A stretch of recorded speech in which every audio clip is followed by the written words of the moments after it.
Okay, this is another simple question. Just follow. Let's simplify it. Let's solve it.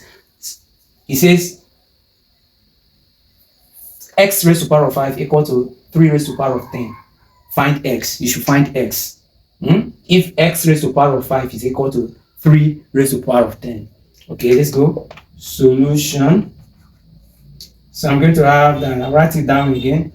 X raised to power of 5 equal to 3 raised to power of 10.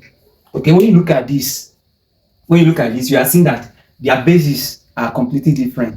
They are not having common bases. We are having base of x and base of 3. Okay, so how do we go about this? What we will do is to look for a way we can make, once it is impossible to make their bases look alike, we should look for a way to make their powers to be common, to look alike. And how do we do that? So we are going to look for a way that this is 3 raised to power of 10. What do we do so that it will have the same, index with x? Do you understand? It will have the same power rather with x. So I'm going to say that x raised to power of 5 is equal to, and when we have 3 raised to power of 10, I think it is the same thing as 3 raised to power of 2 raised to power of 5.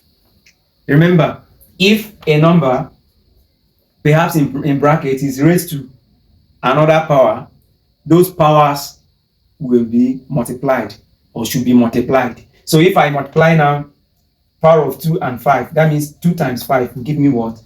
10, which will go back, we get back our 3 raised to power of 10. So this is what I'm going to do, that x raised to power of 5 is equal to what? 3 raised to power of 2 raised to power of what?